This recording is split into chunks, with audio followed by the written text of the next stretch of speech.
Hello. Good evening, everyone. Welcome to Dragon Mount. I am Crystal, and this is my good buddy Tom. Hey, look, I took time off, and I still remembered which direction to point. Nice. Welcome to our Monday night rewatch. We are on episode 8 of season 2 of Andor. Hey, it's a gnome. Yay. And Glenn. Hey, guys. It's my favorite gnome. That's my favorite gnome. The very best gnome, really. It's true. Oh, man. It's been a busy but fun day. Okay. I've been doing Dragon Mount stuff all day today. Which was fun. Don't get me wrong. Including, this was great. So one of the Patreon supporters who was playing in our Minecraft server that we have for our Patreon people, and they were like, "Hey, this thing in Minecraft isn't working for me." For our people that play Minecraft, a redstone contraption that they were making wasn't working right. So they were like, "Can you help?" And I was like, "Yeah, sure." So I jumped on and I was messing around with it. But apparently Mojang broke it. They changed the way the game mechanics work and broke a thing that you can make in the game. So we had to invent a new way to do it, which was kind of fun. And that still counted as Dragon Mount work. Yay! which was fun. I'm so glad somebody was using that. That's exciting. Yeah. I mean, I use it because that's where I like to play those types of games, like survival games that are like cooperative where you're not supposed to, but you can play multiplayer with other people. I do not like to play just online with the general populace because that's why I made the Dragon Mount servers. I'm like, hey, I'm doing this thing. I'm working for Dragon Mount. We want to make sure we give stuff to the Patreon people. I'm already doing this. Let's try to bring our Wheel of Time community and like how awesome everyone is to other things that we may also be interested in. And I got a lot of positive feedback about the games we picked, and there's a lot more if people have ideas. But yeah, go check out the Dragon Mount Patreon if you're interested in playing games. They're right now currently Minecraft. We've done a bad job of advertising. Yeah, that's we need to do a better job. Right now, we currently have Minecraft, Enshrouded, which is another open world survival RPG that's a lot of fun. What's the vampire game called? There's a vampire game that's an open world survival game. I forgot what it is. I didn't know about that one. 7 Days to Die. And I think that's it right now. 7 Days to Die just dropped the 2.0 update too. I know. I saw that. I saw in one of my TikTok people that I follow. But yeah, that was interesting. I need to get in. Anyway, that's what I was doing. Why we're here. But before we get into the other part, which is one of the other things that that the Patreon people get to do, is submit. Love you, Glenn. Thank you. We love you too, Glenn. You get to ask Maria Simmons, who was the right hand of Robert Jordan, questions. So I think it's the first tier, like the $1 tier. I think you could submit questions to too. We call it MAFO, which was a thing that we used to say at JordanCon all the time when Maria was at JordanCon. If we had a Wheel of Timey question that no one knew the answer to, we would say MAFO. So Maria and find out. So you could submit questions to her and she will reply to them, and then we will share her answers with our Patreon supporters. And once a month, I will share them with everybody so that you could see some of the stuff that the Patreon people get. But before we do that, and so he can enjoy this little tidbit too, let's see who we have sitting backstage. Look, here comes an awesome guest. Yay! Hey, buddy. It's the amazing one of the duo of amazing first-time readers from the Way of the Leaf. Or are you a trio now too? Because wasn't Carrie joining you? Carrie was just back for one episode, unfortunately. Okay, I think life is keeping her from being able to join us full time. But okay, but she does bounce in when she can. She does. Okay. But yes. You and obviously Kay, Saidar are the first-time readers of the Way of the Leaf podcast. My puppet brethren, my felt brothers, when I'm in my felt. It was fun to see you back on there recently. I know, I had fun. That's why I was like, I want Josh to come on my show. I miss seeing his face. Yeah, that was great. Amen. Okay. So the Maria thing. I was looking Maria, to see if I find out. Yeah. So this was fun. I picked a fun one. The person that submitted, his name was Hub. That was his the name that he had on that he wanted put on there. I want to see if I could just share the image of the post that we made with the thing in it, but it's giving me a headache. Okay, I'll just read it to you guys. So, we asked Maria, what Lan's favorite rom-com would be. And she gave us a pretty fantastic answer. It's actually like almost 2 paragraphs long. Oh, wow. Of course it is. Yeah. Yeah, because it's Maria. It's Maria.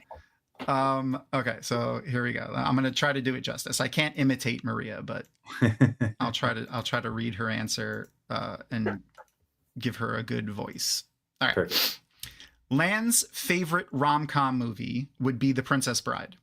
Okay. There's so much excellent swordplay and true love that would be inconceivable if he didn't like it.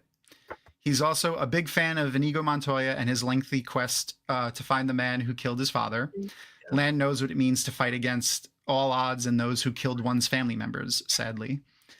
His love for the movie is caused a little trouble in his marriage. He really liked Wesley's way of saying, "I love you," without speaking those words. So Nynaeve would ask Lan, would you pass me the butter? And Lan would look at her, I'm sorry. Would you pass me the butter? Or Lan, would you look at my horse's hooves? Or can you scratch my back? And Lan would invariably say, as you wish. Nynaeve started to get tired of this pretty quickly. She's not a huge fan of the movie. She thought Buttercup should have done more to save herself instead of depending on Wesley. And after the 7th teen as you wish in a row, she grabbed her braid and shouted, "I wish you would just stop saying that all the time." Lan started to reply, "As you wish," but he thought better of it and corrected the response to simply say, "Okay, my love." Spoken like a true husband. Yeah. That's a true husband's response. I love that she gave it lore. Like it has backstory. It's not just she didn't just answer it. You know what I mean? She didn't just go Princess Bride. Like she gave like a reason. That's fantastic. I'm not surprised. But that was a fantastic question. Thanks to Hub. And if you have any ideas that you would like to submit to Maria, go ahead and sign up for the Patreon. There's the new submission forum is on there. You just submit your question and any names you would like associated with your question when you submit it. And we'll see if Maria answers it. That's so cool. Yeah. Anyway, so Josh, speaking of Wheel of Time, before we jump into Andor, you guys are on the last book. Yes. Oh, wow. Finally. How does that feel? It took me a little while to get into it, but I'm happy. How much did you like the prologue, really? The prologue was fine. It was actually the first couple chapters. I was kind of like, oh God, we're getting a bunch of new characters again and blah, blah, blah. Yeah. Had a bit of a Robert Jordan moment. But yeah, so far it's been great. I guess we're like getting to the prelude to the last battle in the chapters that we just read. Good luck. Which feels good. That reminds me, it's a good that's a good reminder to make sure that I put up the spoilers. So no spoilers for the Wheel of Time. Spoiler warnings. So spoilers up to Memory of Light. I had it set to Fires of Heaven, but we can go past that. Yeah. So we're going to just leave that back there. No spoilers past Memory of Light, please, in chat, because, they have a first-time reader show and we don't want to ruin things for Josh. I got to get my bad predictions in and fail. Yeah. So big picture, just like, do you have any like things that you think are going to happen with the main characters, or do you have any like, I think this character is going to die or this character isn't going to die? Oh, interesting. I don't have any die predictions. I mean, Rand is obviously going to die, but not die. I feel like, however that works out, whether that's because of his bond with Moradin or some other shenanigans, who knows? Who else? I still feel like Egwene is going to be one of the characters who like really brings her shit to the last battle and is going to be a big part of it being successful or not. but it looks like Elaine is also doing that, given that she's commanding the troops. So yeah, will Rand be successful at actually killing the Great Lord? I don't know. I'm hopeful. What does that look like for Free Will and everyone else? I can't wait to have a wrap-up episode to really dig into all that stuff, because Interesting point. it really is so fraught, all of that aspect of the story. In true Noman Garden fashion, not listening to us, he did post a spoiler. So I'm not looking at chat right now, so good. But it's only that the Dark One wins, and it's the age that we're in now. Oh, right. Yeah. Okay. Thanks, Noman Garden. Everyone's seen Idiocracy in this chat, I'm sure, and that was one of those movies that I never realized how prophetic it was going to be. And I often joke, like, we're not too far from this, when it first came out, and then like we really became not too far from it recently, and that has been, it is what it is. Yeah. Did you was it Back to the Future 2 where the main when Biff plays like the villain when they go into like the alternate view, he's Trump. He's Trump. Yeah, totally. No, totally. He's fucking Trump. That's who he's playing. It's oh my god, that's also eerily like accurate to the way he reacts. Which, just in case anyone was questioning, we aren't quiet about our stances here. Trans people exist. Gay people should have rights. Abortion is healthcare. Yep. All of the things. And if that changes your mind about wanting to watch us, then bye. See you later. Fascism is bad. Yeah. Anti-fascist. Very all those anti-fascist. kinds of things. As should everyone be. Yeah. But speaking of anti-fascism, and like all kinds of amazing political allegory that is oddly and eerily accurate to what's going on right now. Totally. Andor. I loved the first season so much, and the second season has not disappointed. Yeah. No, not even a little.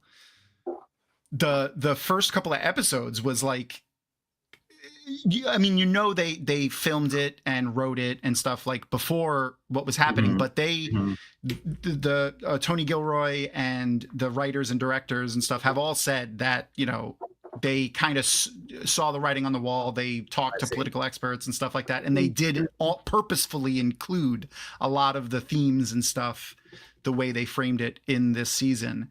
Specifically in the first episode, you had essentially a private corporation that was leveraging cheap immigrant labor, and the government was coming in and exploiting them because they don't have any, because, they're technically illegal, but they let it happen because, you have to, you don't have a choice. The granary episode one, that one.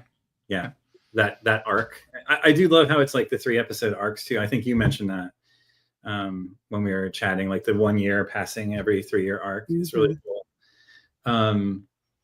Yeah, I was a little interested. Like I was like, that's weird, but it's working really well. Like, I love it. Yeah.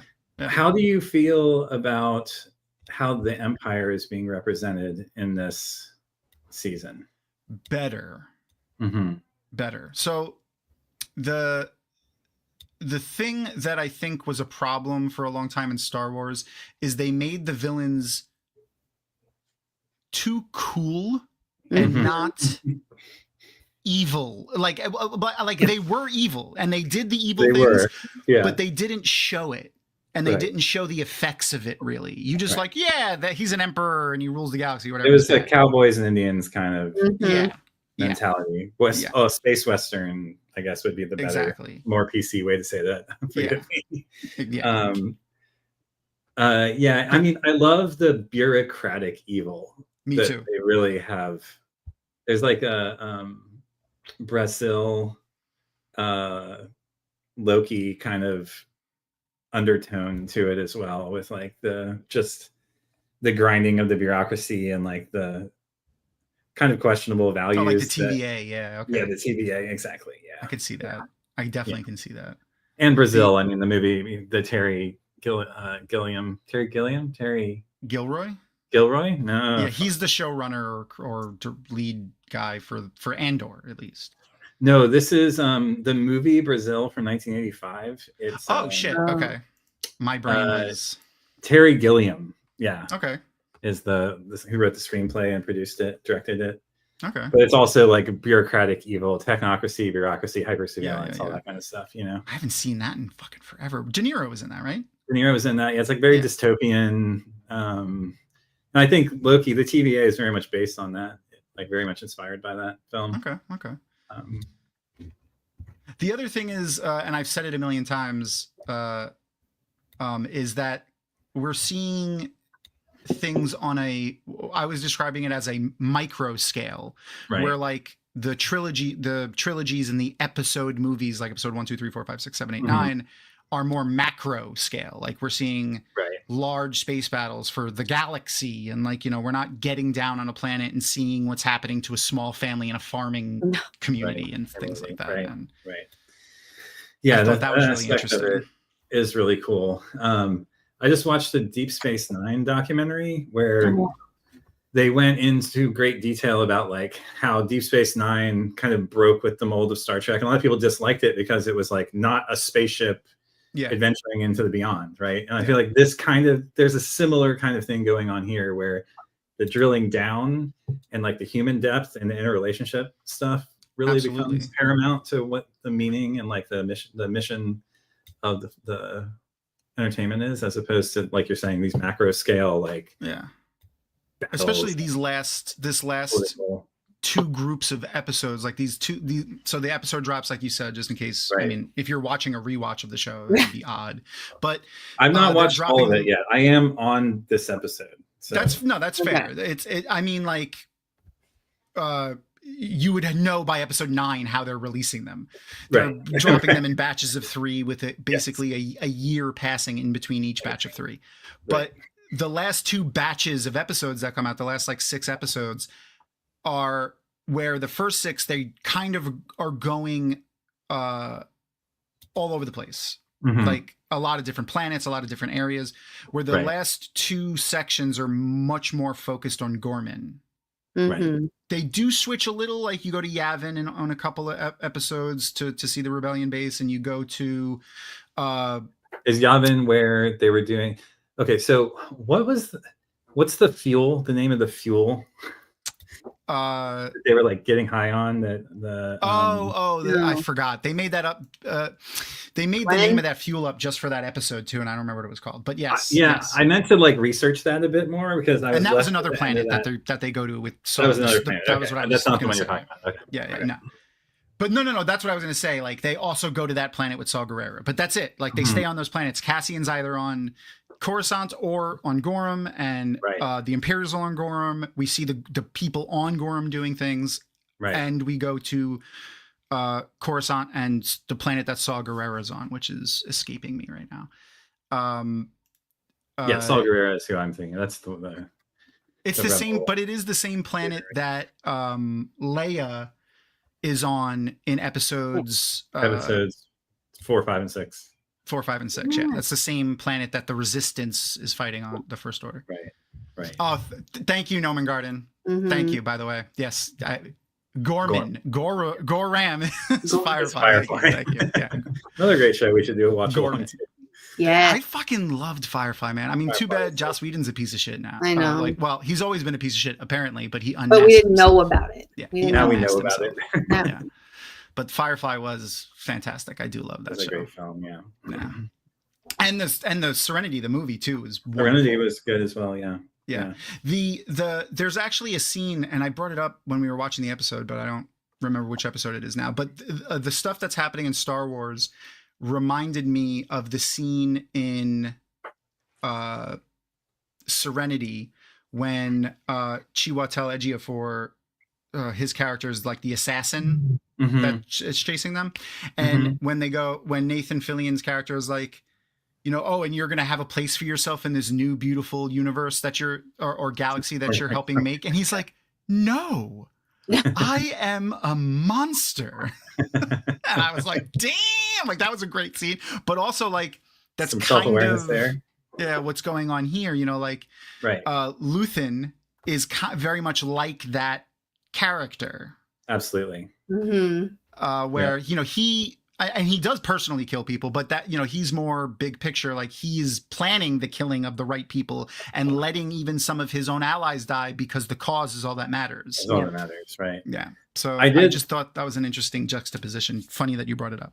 I love the rave culture scene at the end of the wedding as well, where Mon is like, everyone's on MDMA or whatever entropic they're on, and getting down, and she's trying to like dance away her friend being killed. Yep. The juxtaposition that they do when they go between like the two. I think I said this last week too. The two battle fronts, essentially, like one front that Mon Mothma is fighting is in the Senate and in like the back dealings that she does, and then the other front is the actual physical fighting that's happening on the ground with Cassian, the rebellion, right? Yeah, so it's pretty. I like seeing those, and that episode. What's it called? What a Festive Evening. It ends with going back and forth between Mothma literally at that party and Cassian. They were really like cutting a lot between those scenes. It's pretty cool. I was really it's like that leaves you, even though they're not really tied together, it does reinforce the like symbolic overlap between the two of them. Yeah, I thought that was cool. Yeah, but this, like I said, this season, the political allegory, the stuff that's going on, very important. And back to your question earlier is how they're depicting the Empire.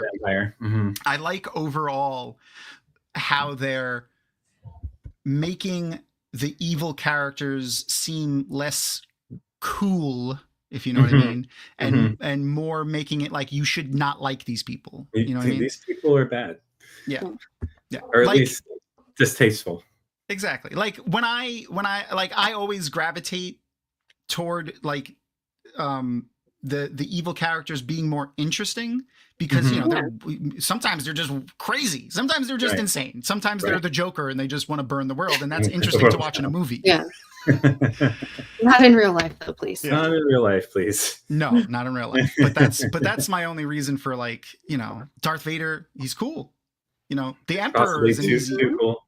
Yeah. I mean, the Emperor is an easy villain to hate because he's, he looks like a monster. Grizzled monster, basically. Yeah. Yeah. But I the writing in this show, the acting, I've watched like every interview that I could find on it. There's some really cool stuff that they shared. I wrote down for when we watched the episode, but so good. So good.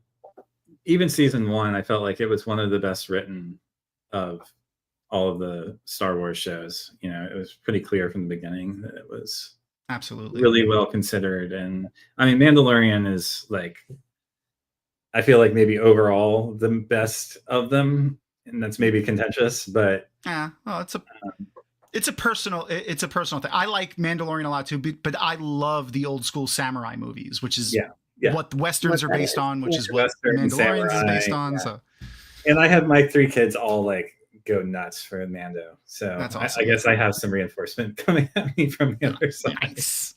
Awesome.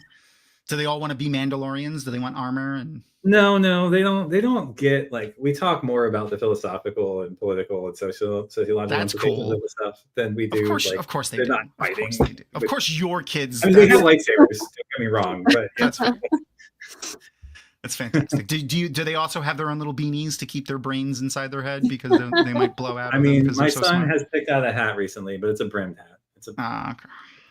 So that's his rebellion gonna be against you? Yeah, maybe. My daughter is 11, going on 12 in like a month.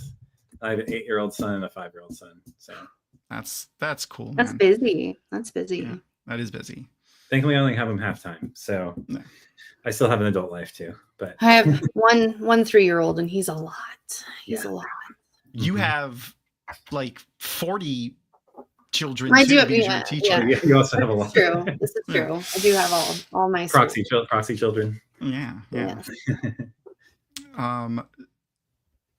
Anyway, so let's get ready for the episode. So the thing that we usually do, the link again. Yeah, I'm gonna create a teleparty link real fast, just for anyone that this may be your first time here. It's a legit web extension that Netflix made during the pandemic.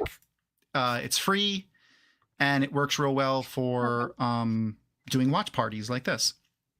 So if you don't have it, it'll ask you to sign in again. It may ask you to re-sign into your Disney Plus account, but it's, like I said, legit. It's not going to like give you a virus or anything. So let me make sure I only have control, because sometimes we can't have nice things with. I am on my work VPN still. I'm going to pop off that. If I go away, I'll be right back. Okay. I did share the link in the private chat, and I'm sharing the link in regular chat for everybody. So if you want to watch along with us, click on the link. If you would like to follow on your own, Okay. And I'm sure you're watching through perfectly legal means that you have other means to watch. You could follow along with the timer that I have on the screen. I will align the time so that you could follow along that way. Nice. We'll give everyone like a minute or two to get that patched up. Okay, thank you, Tom. Okay, so if you had to pick, and this is for Crystal too, because I don't know if you answered it, and if you did, I don't remember, so it'll be new to me anyway. Lightsaber colors. No, with no No just for this association question, with it doesn't matter evil about or the not. background association lore behind the color of the crystal. Right now, it doesn't. We talked about this, Tom. It would be purple. Purple, Like my right? Okay. hair. That's what I thought. I was almost sure. Mine is also purple. Oh, okay. Well, I'm going to go blue or green. Okay. So for people that are curious, so blue and green, Jedi Consular, Jedi Guardian is the lore things with that. And then purple doesn't have like one hard and fast thing, because like it's different in the comics. Than it was in the Clone Wars cartoon. Comics than it is in the Clone Wars cartoon, and like, but it mainly is for like really good lightsaber fighters and stuff like that. Does and purple mean that you're like balanced between the two halves of the Force? That too, specifically because Mace Windu uses like a form of lightsaber fighting that actually draws on the dark side, and he's like the only Jedi that can do it because it doesn't corrupt him or some crazy stuff. A unicorn puke saber, would that just be rainbow? That would be fucking amazing. I mean, if that were an option, that would be my choice. But that's fair. I mean, they do sell, like, there are some really awesome third-party lightsaber hilts that you could buy that have like customizable LED blades that you can make any color or any colors you want. So I've seen like rainbow ones and things. Don't they have like orange and silver in the comics too? Yeah, so orange and white are official, still canon, like current Star Wars canon colors. Yeah. Okay. The white crystal is actually pretty cool. The new canon for that is for red lightsaber crystals, they don't come red. Like in the old school canon, you could find a red lightsaber crystal organically. Okay. In the new canon, the Sith, the lightsaber crystals are sentient and they resist the dark side. So the Sith have to do a ritual to the crystal to make it obey them. Yeah, and that's what turns it red. Red. Yeah, okay. And the white lightsaber crystals are, if you heal a red crystal, it becomes white. Yeah. Oh. Cool. So if you've a show that I've been trying to get people to vote on to watch, which is Ahsoka.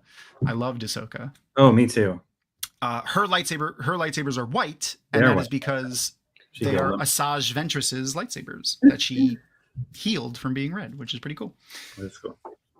All right, so that I think is enough time for people to get the show queued up. Let me share the link one more time. And then we'll give everyone a countdown and press play. All right, here we go. Let me get my clock up because I have to have... Should we mute with the audio? How good is the audio cancellation in here? Pretty good. Okay. I usually just turn the volume low. I have headphones on, but I usually just turn the volume low and put subtitles on. Yeah, let me grab my headphones. Glenn, you can message us your vote. I'll vote for you. You can message us your vote. Oh. It'll be, the voting will also take place in the Dragon Mount Discord. So if you're not a member of the Dragon Mount Discord, you should join it, because that is a place that we share. If you're not on social media, we also share all our updates and like information and things there as well. So you should join that. Let me get a link to the Dragonmount Discord so I could share it and people could join. But I want to make a link that doesn't expire so that if you come back and watch this later and you want to click on the link, it'll still work. Okay, there we go. So I hate that it defaults to expiring, but whatever. I guess it makes sense. All right, so I posted the link to the Discord if you want to join. If you join the watch party right now, you should see just a paused screen with some mountains in the background. See, mine's just a black screen. It might be black too. It just depends on what it's showing you. I haven't pressed play yet, so. If you notice any issues with the teleparty after you join it, like it seems like we're ahead of you or it pauses or it gets janky, just refresh the page and it'll work, or re-click on the link again and it'll work. How's your headphones working, buddy? Not yet, apparently. I'm trying to think of some more things. Oh, WotCon. I will be at WotCon. I learned this past weekend that Kathy will also be at WotCon. Ooh, exciting. Or actually relearned, because apparently I knew that already but forgot. And Kitty also might be going, but that's a maybe. So we're going to have multiple Dragonmount staff at WotCon. If you're going, you should go. We'll have all kinds of giveaways to do and games to play with attendees while we're hanging out with everybody, and it's going to be a lot of fun. Can you guys hear me still? Yeah, we can hear you. You can hear us now? Yeah, okay. All right. I'm going to do the countdown for the teleparty. So if you're aligning with the clock and watching that way. Oh, yeah, Erin's going to be there too. Yay, Erin. I like when she comes. Then I don't have to miss her. All right, here we go. I mean, also, she can keep you in line that way. That's true. Keep you on track. Yeah. She's good at doing that from anywhere she is. All right, here we go. I've been to one con with you, Tom, and I wanted to buy you an AirTag and put it in your pocket. well, Jordan Con's special because like I work, like I help everybody. Like I work in every department, and like I'm usually working a lot with the sound guys. So like they'll send me to a room and like go like run sound in this room. We don't have anybody, or like, you know, help us set this up. And like I'm always like going with them. I love those guys. They're fun. All right, here we go. Countdown. 5, 4, 3, 2, 1, and play. Yay. Should be going. It's working. Everyone's seeing things. The timer isn't just. Oh no, it's running now. But it was like not running for a second. I think everything's lined up. Just gonna play with it a little for a second, and good. Okay, so now the time is lined up. So if you are watching along with us, you can use the timer on the bottom of the screen to align, or just, you know, join the watch party. I'm so glad that they brought back what's his name that's playing Krennic. I forgot his name. The guy that plays Krennic. Krennic. Yeah. What's his name? It's in The there. actor's name? Oh, I never remember actors. Or Noman Garden or Glenn will shout it out. I'm glad they brought back Krennic.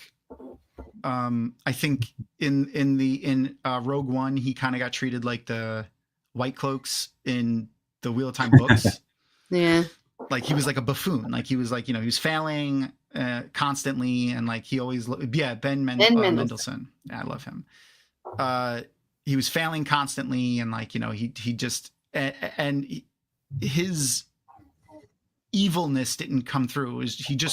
He seemed more like a scientist that was just seeing if he could build a Death Star. And here you can see his willingness to like be horrible. Yeah.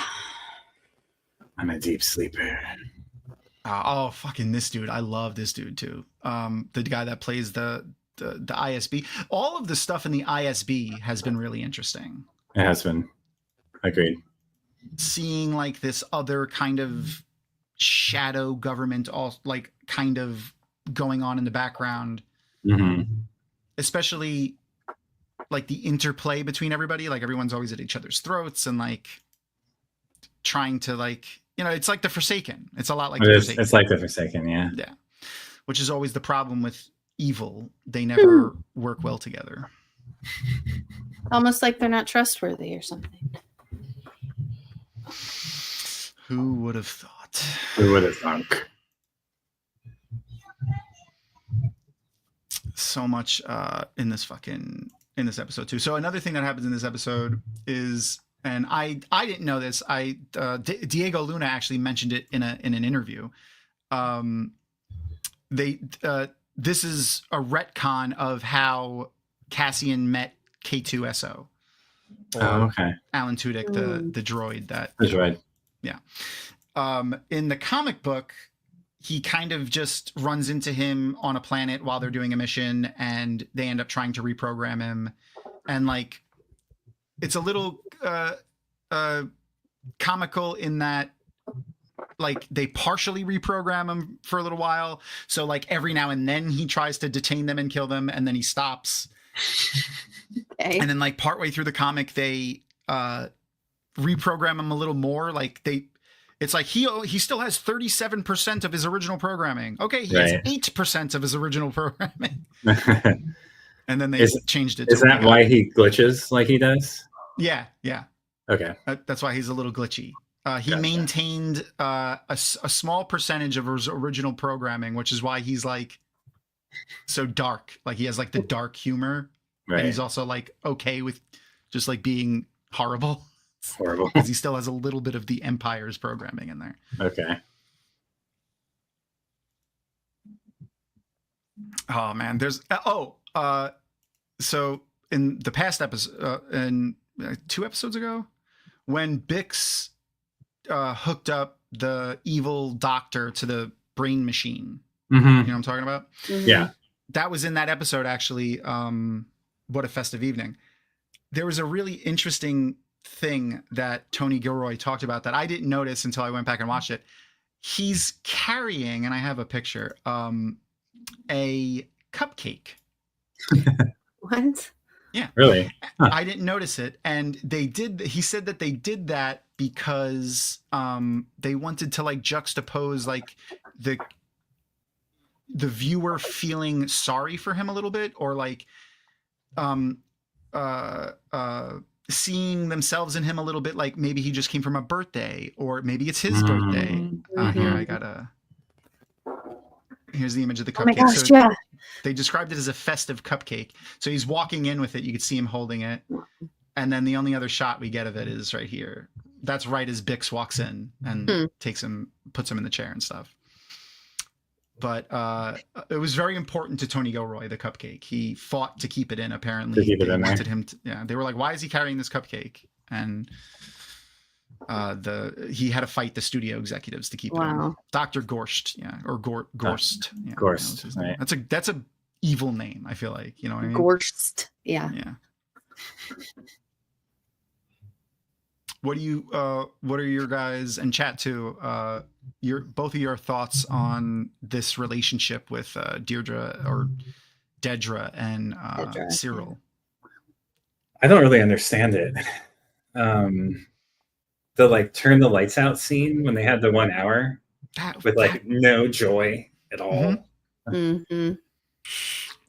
That scene made me be like, I was like, there's so much to read into. Like, I don't know if it's like, does she have a thing about herself? Is it something about him? Is it like she doesn't really want to do any of this, so like shutting the lights off makes it easier? Is it an arranged marriage? Yeah, like, exactly. It's Is she so playing weird. him? Like sometimes I feel like she genuinely likes him and wants to be in this relationship, and other times it seems like she's just using him. It's really weird. Yeah, I think ultimately she is not really fully capable of loving someone in a relationship like that. Because, I think so too. Yeah, she's too hard focused on the cause. You know what I mean? Like she's similar to Luthen. I was gonna say I questioned if she was able to like break focus enough to care about someone. You know, just she's really single-minded. Right. She's a character, and Cyril's also kind of like it, but not to the same extent as her. Like she's like Rand, you know, she'll let people die to fulfill what she thinks is the right thing to do. Right. Same thing as Luthen, same thing as a lot of the higher ups in the Empire and the Rebellion we see, in this. Saw Gerrera is probably like the farthest on that spectrum in that direction. Totally. He's also nuts. So Yeah, definitely a little crazy. Okay, I have to say, and I am not like, I haven't seen everything in the Star Wars catalog. The architecture in the show is the best that I have seen in any of like the movies, and it's just gorgeous. Like a lot. I love this like lamp that they have right here. It's very like Art Nouveau inspired. It's just so pretty. yeah, it's like a weird mix of like brutalist and Art Nouveau. Uh-huh. It is freaking pretty awesome. Mm-hmm. I was looking at like the cutout window they had. I was like, I would love to have one of those just like in my house somewhere. This a lot of this area and Coruscant, like outside the Senate, are filmed in the same location actually, which is in Valencia in Spain. In España. Probably why I like it. I have an image that I can share in a second. The one that I had in there was way too small. Makes sense. I mean, Spain is such a mix of like Arabic influence and so much Basque, Italian, and this is very like modern or even a little futuristic looking. This thing, I forgot what it is too. Maybe I'll remember at some point. But apparently we have too many images in here. I forgot to take out last week's. I took out images. What are you telling me? I deleted images. Let me put another one in. There we go. Okay. So that's when you were saying that, like that central Gorman area, they were also filming in this location for that too. Oh, you wow. can tell, obviously. I think this is a hotel actually. And the Senate is like the exterior Senate shots are a lot on that ramp that's there that you can kind of see going up to the face of that area. It's almost like the Valencia Convention Center. There you go. And hotel. I don't know, like insect like or something. That's interesting. What I really like about Cyril, especially in this episode, is really when it starts to come through, is you see he isn't really aligned with the Empire. Once he finds out really what's going on, like I feel like he, like if we got his full story going into like, all of Star Wars, we would see him in the Rebellion. Yeah, eventually. I think so too. After the events of Gorman. If we got that whole story. Mm-hmm. This episode and the last episode especially too, with the Imperial military being like, the battalions that they're sending to Gorman here to do the missions are children. They're kids. They're not children, but they're very fresh young faces, which are the ones that are most likely to follow orders and not question when they tell them to do horrible things. Right. Yep. And also the least believable if they try to go and report it. It's just it's really, really, really, really well written, and I love really well written. all of the political machinations that they seep in there. I feel like obviously you definitely picked up on the similarities between Gorman and France and like the French Revolution and stuff like that, right? Yeah. I mean, they modeled the Gormanian. I don't know what you want to call language. it. Mm-hmm. Yeah, it's modeled after French. So very obviously, like if you've heard people speak French at all, it sounds very French. It does sound. I thought it was Dutch, but that makes sense. All of the actors, all of the Gorman actors are French extras and French professional French actors. Cool. Okay, so I'm not the person to answer this, but Tom. Okay. Girls D&D. Josh, do you know D&D? Do you know Dungeons and Dragons? Not well. Okay, so let me think. What would Cyril's alignment be? Oh, his D&D like I would say character neutral good. arc. Yeah, he's neutral in that he's willing to do things that might not necessarily be all good, but he would want it to be for a good to matter for like a good cause. A good cause. Lawful neutral, maybe. Lawful is always looked at weird in D&D. People are like, the lawful means the law. It doesn't. It means you have a set of rules. You have a set of ethics or and you follow morals them. that you exactly uphold. But I think he would be good. Like, I feel like he would be neutral good almost. Okay. Like, lawful neutral is a possibility too. Definitely not just good though. Definitely neutral. Yeah, justice is important. But justice doesn't just look like justice under the law when he starts to realize that the law is also right bad. when he realizes what he's standing up for. Exactly. Yeah, he's lawful good, but he doesn't know that the people he's working for are actually lawful evil. This chant that they're using too comes from the 1968 Chicago riots. The whole world's watching. The whole world is watching. Yeah, and we are Americans. Yeah. They were chanting that in a lot of the protests from No King's Day too. Yeah. Yeah, Chicago riots, 1968 Chicago riots. Yep. Not surprising. So much layered into this season. It's just so good. I'm a mixture of sad and like okay, because like I wouldn't want them to like do too much and mess it up. They were originally going to do 5 seasons of this. Yeah. And then once the first season came out and it cost them like almost $200 million, they were like, maybe 2 seasons. It was good. So I was one of the interviews Tony Gilroy mentioned specifically starting now. The sound, they fuck with the sound a lot.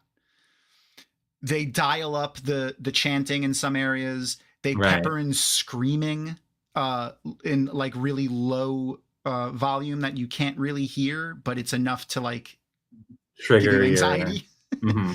And they were very, very specific about when they drop in the TIE fighter, sound that they do. I can't do it. But the very telltale TIE fighter scream that they make when they fly by. They were very specific about when they pepper those in. Fox News has people on Gorman. That's good, Glenn. Yeah. That was another great one too, when they showed when Cyril was pretending to like try to get in the Gorman's good graces when he knew they were listening to his call with his mom, and he was like, "Oh, you've been watching Imperial News again," or something. Imperial News. Which was because she was repeating a lot of the talking points about the Gorman people, which sound very similar to the talking points that we hear on Fox News about immigrants. Fox News today. Yes. Yeah. Immigrants and trans people. They make them the villains and then, unite people to try to other people. Which doesn't work out when they come for you. These are like murder droids. Is that what those are? Yeah, they're security droids. Security droids. Yeah. There's I forgot how they word it in this episode, but in this episode, they say something that was a homage to the line from World War II that I forgot who like famously said it, but first they came for and I know this isn't the politically correct term, but this is the quote. First they came for the gypsies and I wasn't a gypsy. Yeah. So I didn't say anything. And then they came for the disabled people and, I didn't say anything because I wasn't disabled. But then they came for me and there was no one left to stand up for me. And someone in this episode, I forgot who it was, says something that is an homage to that quote, which I really like. There's a lot of World War II references in this season. And here we go. Hmm. Specifically, did you? I don't know how, like, if versed you are in World War II lore, Josh, but and Cassian's cover name when he first went to the planet Varian Sky was a reference to a very real person from World War II Okay. who rescued before the U.S. entered the war. He was, when it was still illegal for Jews to go to the U.S. to immigrate to the U.S. to escape the Hitler and everything he was doing. Right. He was smuggling Jewish people into the U.S. out of Germany. And that's the name that they gave to Cassian Andor for this. So, like, pretty poignant, I feel like. That's cool, yeah. And here we go. Here's this sergeant that's trying to protect his men. He's like, these men are and he's, you know, questioning the orders. Like, this is the type of thing I like to see from the Empire, because, like, this is what shows the evil. Right.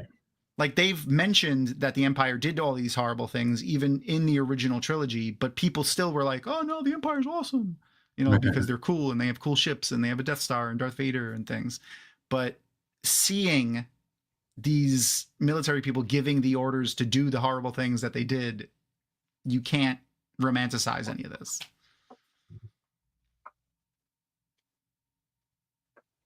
The media generally now is leaning more in that direction now, like really showing the evil of the evil people and making the good people less idealistic and like unattainable and making them more like real people. Right. Which I like. Humanizes them. Yeah. Because if you compare yourself to, like, you know, Luke Skywalker, or, I mean, Luke has a dark side too, but, like, you know, Superman and, like, the original Superman, where he's, like, you know, just always good, never does anything bad, he's always perfect. Like, you can't live up to that.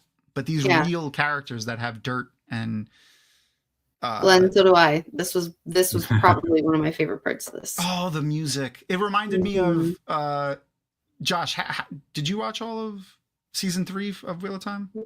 Yes. The singing from the Battle of the Two Rivers, when they sing. That's what this reminded me of.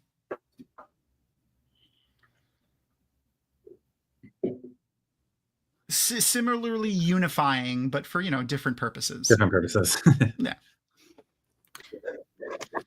Those are the things in real life, like when I've gone to protests and stuff, like those moments when things like that happen, like songs that are just feel so unifying. Absolutely. Totally. And look at these specific soldiers' faces, and that sergeant who was a little less gung-ho about going out there and doing the horrible things. Stopping them. They're being affected. So is Cyril. I love it. And now we're seeing, like, the real version of her as well, of Dedra. Where she's, like, starting to lose control, but is holding on so tight. Yeah. And she doesn't give a shit about what's going on out there. She just wants to accomplish her orders. Her orders, right. Move up in the ranks. Yep. She wants to move forward. She wants to make a name for herself. She wants to impress her ISB people. She doesn't care about any of this. I saw a really interesting theory. So just to remind everybody what they're doing here on this planet and why this is happening. Krennic told they're going to them, extract the ore, right? Yeah, they need calcite, which is another thing that they made up for Andor. And they use it to coat the lenses in the Death Star or something. Like, he said that they have a generator for their energy project that requires calcite to run the generator at the high power, and they need to coat it with this calcite. The theory was that that was just a thing that they made up for this planet, and they're actually there to mine the kyber crystals. Right. And all of the things that they're doing on this planet is completely irrelevant and useless. They don't care about it, any of it at all. And I was like, that seems accurate. Seems very in line with the Empire. I forgot who said that. So she starts to have like a mental breakdown at this part of the episode, I feel like, where his love for her is like twisting her up, her need to be successful. And his rejection. His rejection. And then when he like challenging her vision of what is right and wrong. And then his seeing Cassian later here. Mm-hmm. Oh man, that's another thing. In this episode, the best line of the episode and the title of the episode, "Who are you?" Tony, they wanted that cut so much so that they forced him to film alternate versions of that scene with other lines. And he fought to get that left in there for and eventually won, obviously, but it's like one of the most memorable fucking lines from this show. Right. This season of the show, at least. It was and when Cyril the actor that plays Cyril,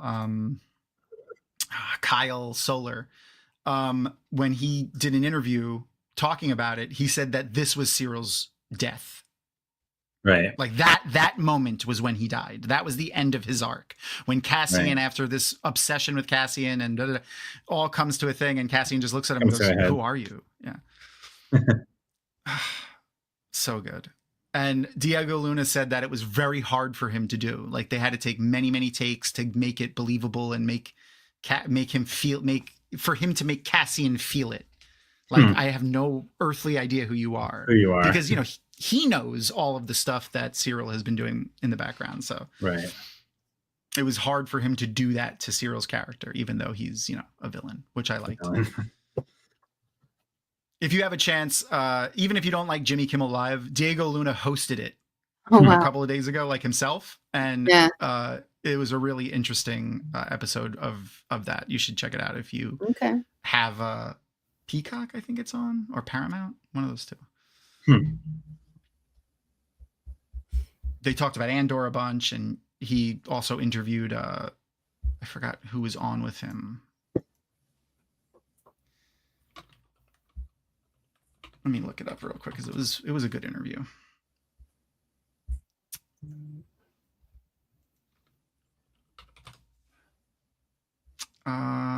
Who did he talk to?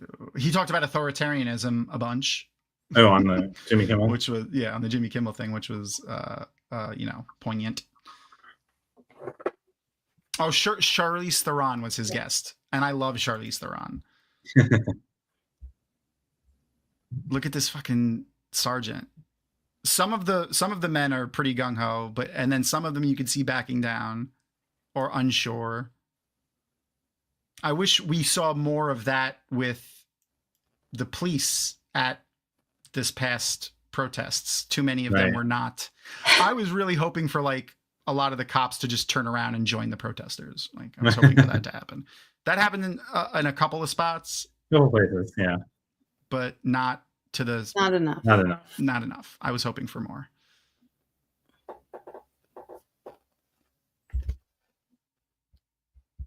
Although I feel like the marching of the military during his parade was pretty, that was nice. That they chose not to march in step, and it was pretty sloppy. They just walked. Oh, God. And here it is. Here's the lie that starts everything. And look at her face.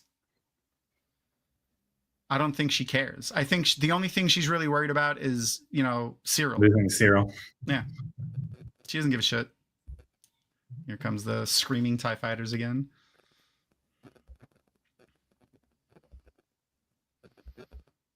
And then, the reports will be shots were fired.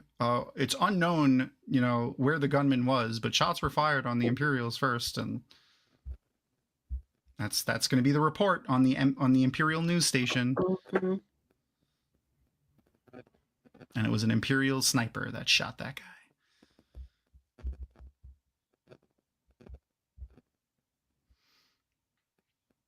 Oh, and one other interesting thing that I saw was Dave Filoni. Someone he was talking in an interview. He said someone asked him why the Imperials have red lasers now Uh-huh. in these scenes. And he was like, "Oh, I actually do have an answer for that. That isn't a spoiler." He's like, "In the Star Wars universe, which is, and this is still canon, This the is green canon. lasers are more higher tech Okay. level and stronger in power Then the red lasers. than the red lasers. The red lasers are like the cheap guns." Okay. So they're Essentially. widespread. Yeah. And Like the AK-47 versus the... exactly. Yeah. AK-47 versus like, 7.62. you know, yeah, like an M16 or something like that. Yeah. And then the blue lasers are ion cannons, but I thought that was interesting. That is interesting. Yeah. Dave Filoni it was funny watching him get excited to be able to share like Star Wars lore that doesn't spoil things. He got really excited about it. Yeah, it's different gas that they use. That's what he mentioned that too. So it's like a more expensive gas for the green lasers. True for lasers in general, actually. There's a reason laser pointers are red. Yeah. It's the cheaper gas. Which is like very realistic. Like Yeah. I love when science fiction uses real science, and then you know they take it a little further than real, but it's built off of real science, which I like. I like when they do that. This fucking scene is so rough.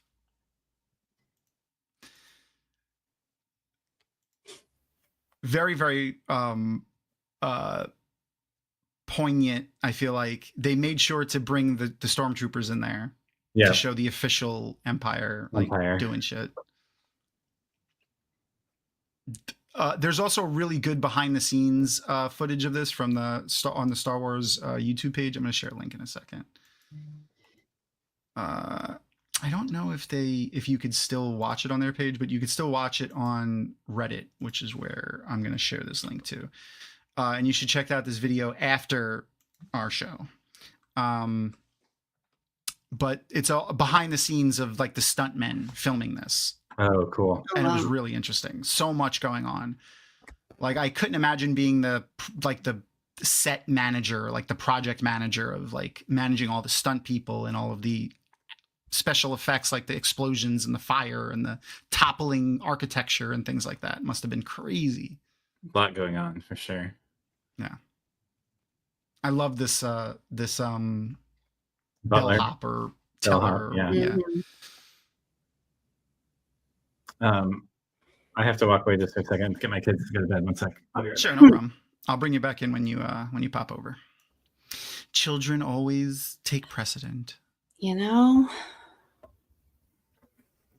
it's a good opportunity to tell everybody, you know, go ahead and click on that little subscribe button, maybe the bell, so you know when we're making new stuff. And, you know, you could follow us when we do our other videos, which I'm not going to say any specific ones at the moment. Because I need to make sure I make them first.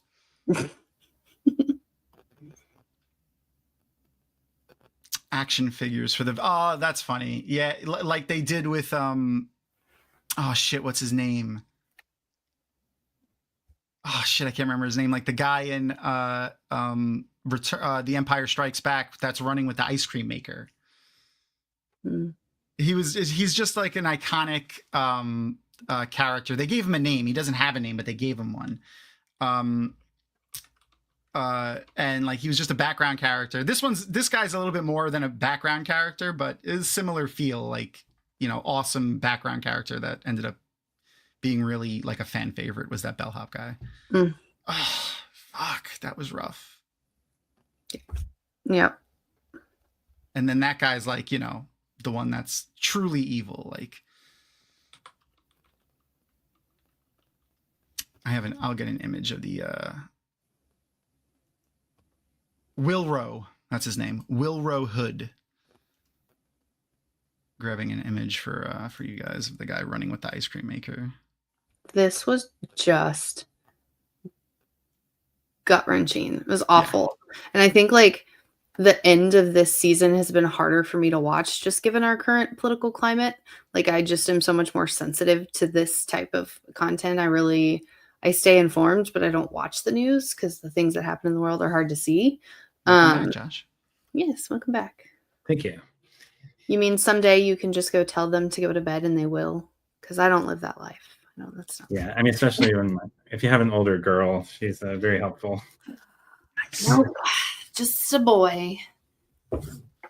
Here's Wilro Hood. Oh. They literally just gave him a broken ice cream maker and was like, here, run with that. That's futuristic looking. Now at Dragon Con every year, all of the people dressed as him do the running of the Wilros, where they run with ice cream makers. That's funny. And now oh man, that face that he made when he first saw Cassian. Whew.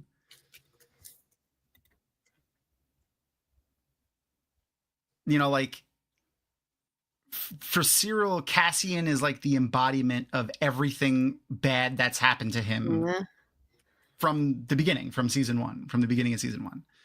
It's his fault that he got fired from his job. It's his fault that he was put in the Imperial fucking cubicle job that he got, that he had to go live with his mom again. It's Cassian's fault that the Empire is doing the things it's doing because he's the face of the rebellion to Cyril.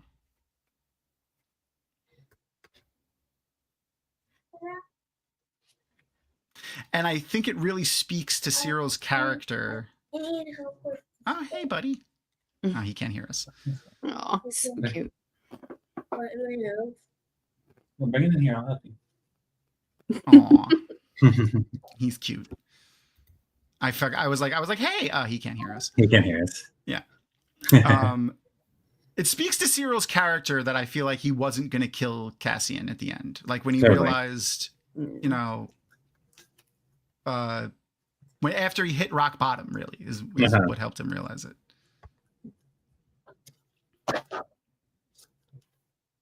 Hello again, buddy. There you go. I feel much better. Take that back, okay? But take a zone. That's good for you. Oh, good job. All right. Yeah, if you don't want to wake up to him snoring. Yep. Cute. Fuck, man. This is the only show. So crazy. Yeah. This is the only show that I've seen this year that I feel like rivals The Wheel of Time in set design. Oh, yeah. Yeah. No, absolutely. Yeah, the sets are amazing. Yeah.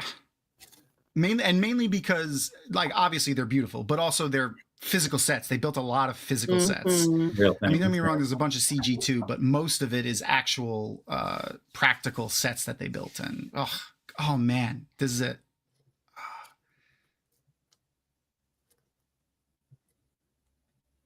God, just crushing.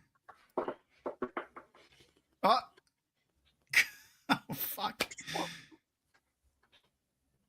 And it's the Gorman, you know, leader guy that was kind of good at his job, but still not really. Fuck. Such and like, it's unceremonious the way he died, but it's also very real. Yeah. You know, like when shit like this happens in battles, it's not ceremonious. Like this is how shit happens. It makes it more real, I feel like. Definitely.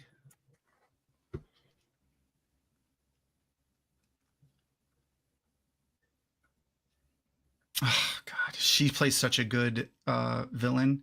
Mm-hmm. She had a really funny thing. She said she has, and this is her words, she has very powerful resting bitch face. RBF. Yeah. And her family is always telling her to like smile and things like that because like she always looks like she's angry. And she was like, I was very excited to play this character because it's perfect. She's like, and I do understand it because like, she's like, my relaxed face I have a downturned mouth. Like it's just downturned. So I understand people saying that, but she was like, it was perfect for this character. So I didn't have to put on like, I could just relax my face when I was acting. Oh God, all of the clenching that she did with her jaw for sure probably hurt. Seeing things like this too, like the Empire's use of technology, like this one droid, just everyone, how terrified everyone is of it, and like how resistant it is to attack, and like how strong it is. It's very good showing like the differences between the technology and like what the Empire uses to subjugate its people. And there's our would-be rebel who got Vel's girlfriend killed. Kieran? Sierra? Something to see, I think. Just cut in half. Yeah. He redeemed himself a little bit here. He saved Cassian. Cinta. I had the C right.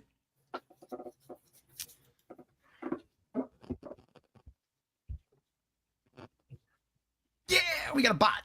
Nice.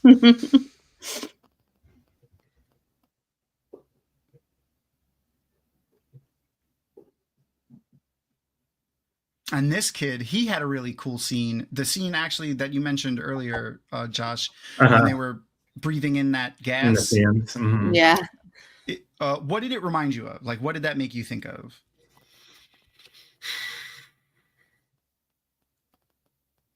I don't know. I don't know that it triggered anything for me. It made me think of like the way African warlords like recruit children into like war. I see. You know what I mean? Like he was hyping him up and getting him like he was radicalizing him essentially in that moment. Right. Yeah. And then gave him drugs, which is an important part of that equation. The real part of it. Yeah. Yeah. And this is how we find K2SO. In this universe, at least, or in this version. God,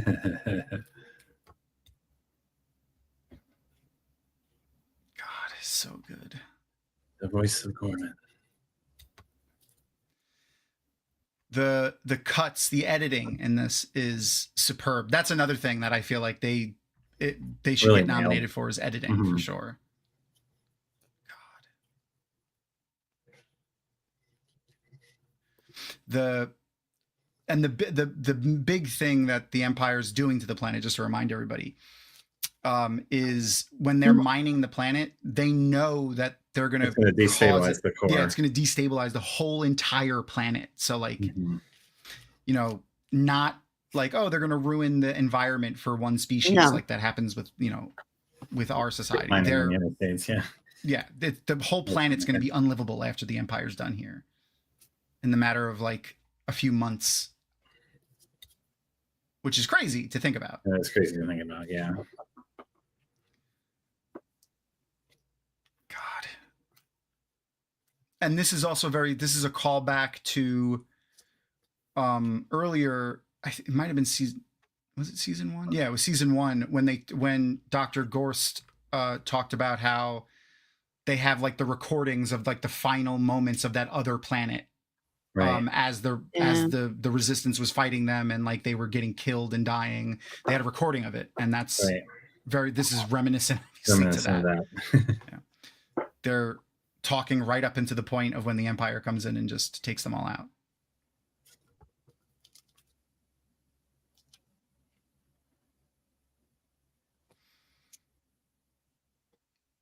The Calcites for the Death Star generators, yeah.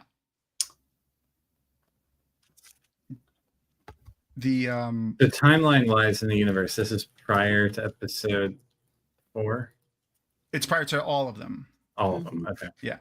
So Rogue One, and that's the really cool thing with this that they did with the show with Rogue One. The very last episode of this show leads into the movie Rogue One. Like it actually picks up, which is where we met Cassian the first time. Correct. In this universe timeline. Yeah.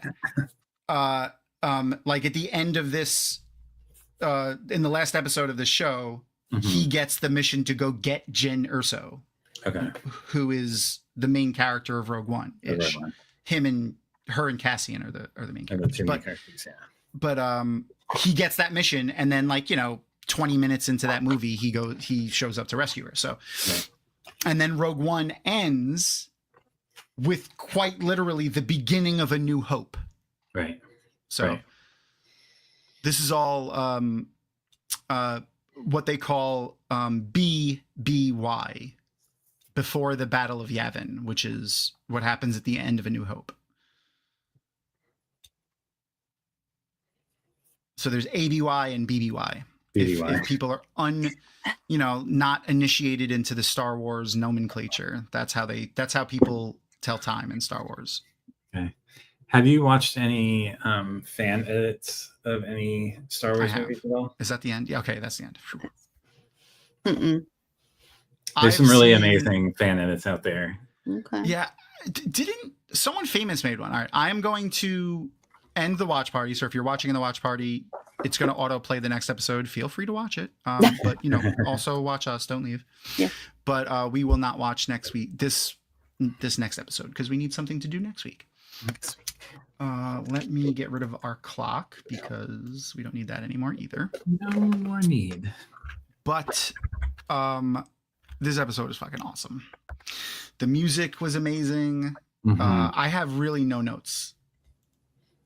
The other thing that I thought was really important with and this whole season has been really good about it, but there's a lot going on in this episode.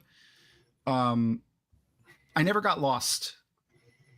You know what I mean? Like I never felt lost. Like what's going on? Where are they again? Oh yeah. Like even with all the jumping all over the place. Even with the jump cuts during the dance scene, like we were talking about, like that too. Like they really tied it. I mean, yeah. We were going from planet to planet in that scene as well, and still no problem following what was going on, keeping track of the characters. I felt like they did a good job with that. There's sometimes in those really chaotic scenes and chaotic moments, it's easy to get lost, and they did a good job with it, especially with all of the characters that they're tracking. And in the What a Festive Evening one, it's going between like Mon Mothma, Cassian, and Luthen. And they're all on different planets. They're all doing different things. Mm-hmm. Actually, no, Luthen and Mon Mothma are both on course. They're both on the same world, right? I digress. Yeah, they're in very different environments on Coruscant. 9 states. Yeah, and that too. That's the other cool thing that I like about this show is showing like the underbelly of Coruscant, not just like the Senate and the Jedi Temple like we get in the movies. Seeing the actual underneath the infrastructure of things was pretty cool. That was cool. So what would you say is your, like, prior to Andor and these things and the TV shows, what was your Star Wars fandom like rating at? Like how, like, were you a huge Star Wars guy? Are you more of a Trekkie? Like, where are you at? I mean, I watched them pretty early on with my uncle as a kid, and I always enjoyed the first 3 episodes. And then when this episodic TV started coming out, it really drew me in. I am more of a Star Trek fan than I am a Star Wars fan, but I'm not. It's not like a Pearl Jam Nirvana kind of thing for me. Yeah, that's fair. That's fair. I like both of them. Cool. What about you, Crystal? I don't know if you've like how. I definitely. So no, you don't remember the story. So I didn't see. Like I never watched them. I live in Kansas, guys. There's like a whole, growing up in the Bible Belt kind of thing. So no, I saw them as an adult. So when they released 4, 5, and 6, I watched the series in order, essentially what would be like the correct order. The timeline order. The timeline order. And then since then I've watched a lot of things. I haven't seen Rebels. This was the first time I'd seen this. It's the first time everyone's seen this. I haven't seen Ahsoka yet, so there's things I have not seen. But. Okay. This I feel like is a great show to introduce people into the world of Star Wars. It's the most accessible show to any of it, I think. Absolutely. Because it's so early on in the timeline order too of the actual universe that you can take all of the Star Wars nomenclature out of the show and add in almost anything. Yeah. And it would still be an awesome show. Just like a really cool sci-fi show about, an evil empire and a rebellion. Star Wars is not the hinge that this show was built on. And I really enjoyed that about it. I like that too. Skeleton Crew for those of you with kids, was I liked that. really, really well done. Okay. And highly recommend watching that with your son once he gets a little older. Have you seen Bad Batch? Yep. Mm-mm. Bad Batch I is love also Bad Batch. really cool. I loved it so much. I mean, that's a whole other lens to view the Empire Only through. because I think it's awesome. The premise of it. I just for Crystal and anyone else who hasn't seen Bad Batch, the Bad Batch are a group of clones who don't conform. They don't conform. They don't have the clones were bred to and programmed genetically to follow orders and be soldiers. They're not good at that, and they're also, I hesitate to use the word mutant but they don't look like every other clone. Yes, they don't. They look similar, but they look very different. They have similar facial features in some ways because they're still clones of Jango Fett, but they do not look anything like each other, and they don't look anything like the other clones, which is pretty cool. So that's why they're called the Bad Batch, because they were a bad batch of clones. Cool. But they're like the black operatives of the Republic, right? During the Clone Wars, and then when Order 66 goes out, since they're not programmed correctly like the other clones, they don't end up becoming stormtroopers. And that's what the show is about. Fantastically written, though. How did you like Boba Fett? I enjoyed Boba Fett too. I loved it. I it wasn't a great show in terms of is it going to win awards or anything like that? Right. But it added a lot to the Star Wars universe. We got to see parts of Tatooine, which I fucking hate that goddamn planet because we're there all the damn time. But I didn't hate that show. I didn't because we got to see parts of Tatooine that we never saw before, and in a way that we didn't see it. Obi-Wan? I loved Obi-Wan. I thought it was really good too. Yeah, fucking. But you need to know the backstory to watch that, really. Oh yeah, I mean you got to know. It's much more poignant if you know the relationship between Anakin and Obi-Wan and understand that. The Acolyte? Loved it. I loved every second of it. Also really good too. Yeah. Yeah, the Acolyte was such a really cool take on the timeline, setting us back in the High Republic. Right. I liked seeing that. And it also is what made me like the new version of the Kyber crystals. So I had read how the red lightsaber crystals work in in the new lore. And I was like, I don't know if I like that. But then seeing it happen at the end of the spoiler for Acolyte, by the way, at the end of Acolyte, she's using a Jedi's lightsaber and it turns red. One of the characters is using a Jedi's lightsaber and it turns red. She does they call it bleeding the crystal. She does it in that moment. But she does it intuitively, which is even cooler. Yeah. Because that's how connected she is to the dark side. Right. It was pretty freaking cool. Yeah. Nomen Garden, I would totally suggest going and giving it another shot. If it's not drawing you in, maybe just put it on in the background. There'll be a point when you're like, oh shit, I gotta rewind this episode and watch it because it's pretty good. It's pretty good. We got to finally see our first on-screen Wookiee Jedi. I mean, he didn't get a lot of screen time, but made me happy that they made that canon again. Yeah. There hasn't been any of the TV shows that I didn't like. I haven't watched Tales of the Underworld yet. I watched the first episode. I didn't watch the whole thing. I watched the first 2 or 3 episodes. I saw the Asajj Ventress stuff. Right. I didn't watch when they go into Cad Bane. So it's background information on both of those characters. Asajj Ventress, who is kind of like a sub apprentice. That's who you were saying Ashoka's lightsabers are from, right? Yeah, they were her lightsabers. Yeah, because Ahsoka also used 2 lightsabers, and so does Asajj Ventress. So at some point, she gets them. Right. We don't know what the new canon will be of that, but I'm hoping we see. This is my hope. This is my pipe dream. So we know that they're making 3 more trilogies set in the Star Wars universe are currently in the works. One is set at the beginning of the Star Wars timeline. It's called The First Jedi. So it's going to be the discovery of the Force and all of those things.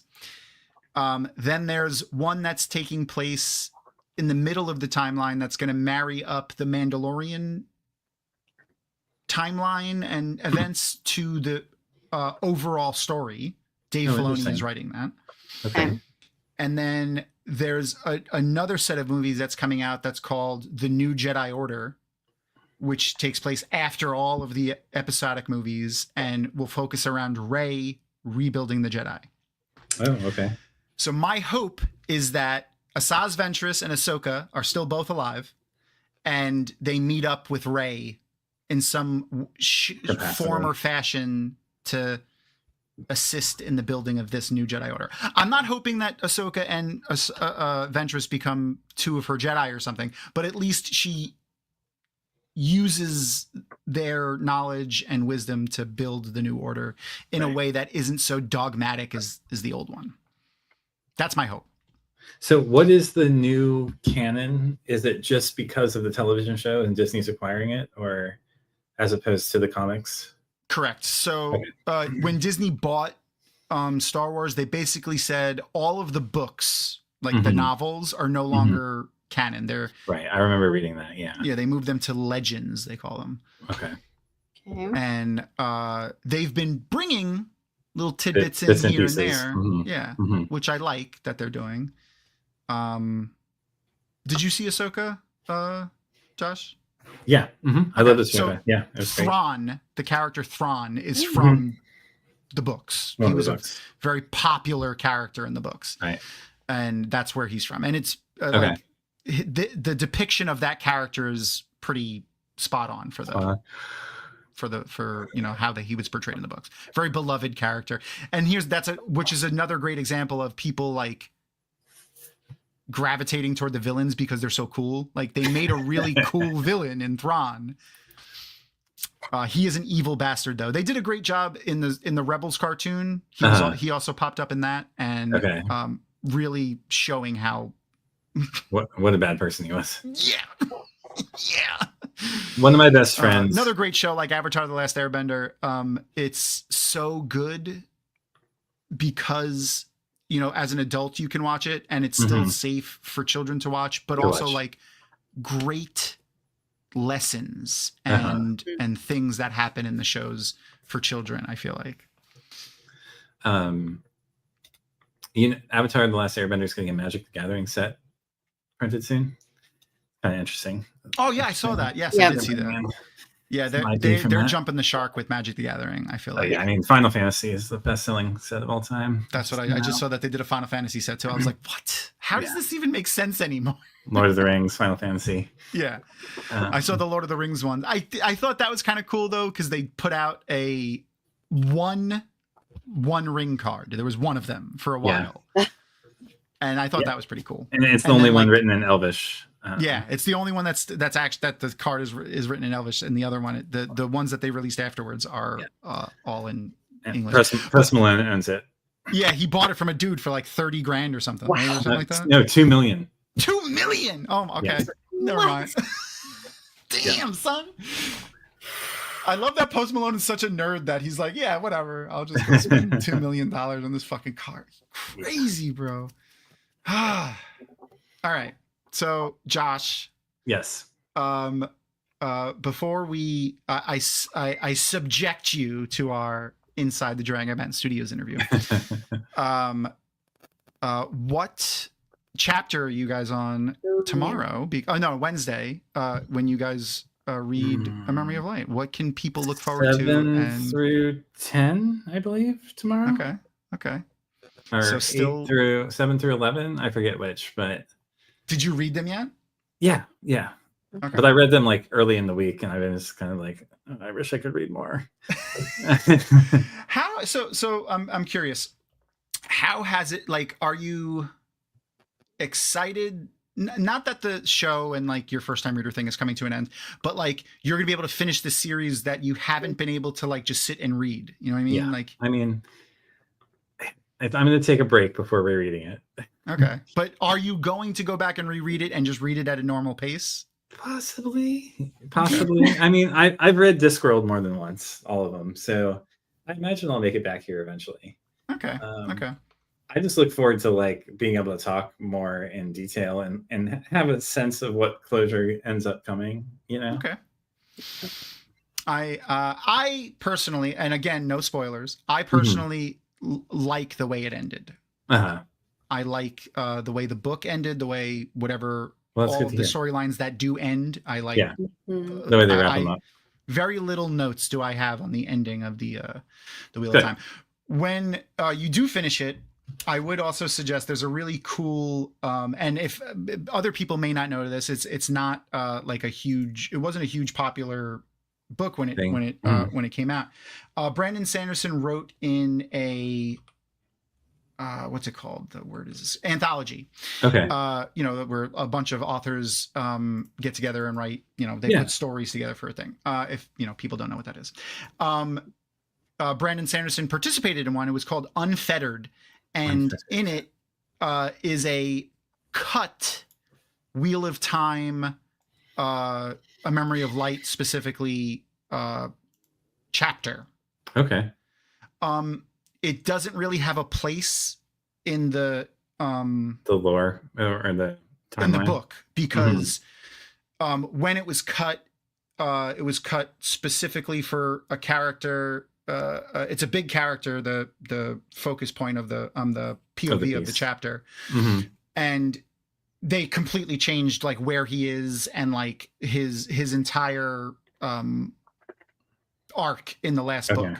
So like it doesn't really have any point you can drop it in, but I would definitely go and read it after you're done with the series. It's a really cool chapter. I don't want to spoil it because it could give away information. So, but it's really, really good. Unfettered again is the name Unfettered. Of the I'm gonna put it in my search here. What's it called? New What Story in Unfettered 3. Okay, cool. Thing. But it's got other really great Terry. Nice. There's a Terry Brooks thing in it. There's a Robert Jordan thing in it too. I think from him. It might have been an early version of Warriors of Altai. Cool. Pat Rolfes, I said. Naomi Novik has got a thing in it. R.A. Salvatore's got a thing in it. Tad Williams has a thing in it. There's a lot of authors in it. So. Awesome. Definitely check it out. Not just for the Wheel of Time, but also just for the Wheel of Time. Just because. So I feel like you're at a good point now where you can pick. Do you have a favorite character or a character that you enjoy reading more than others or don't enjoy reading?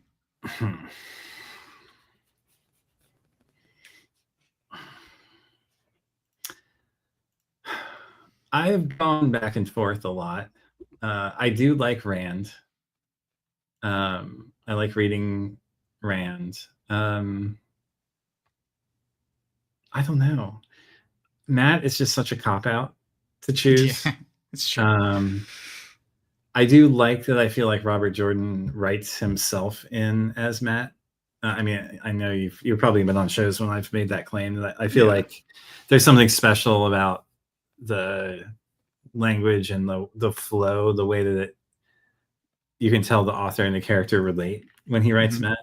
Okay. I do love Perrin and his development. I know that's a contentious opinion. I love Perrin and his development too. There is no slog for me, and now that you've passed it, you can have an opinion on that too. Yeah. The slog is mostly just like that you're going to do all these characters who aren't a part of the main arc.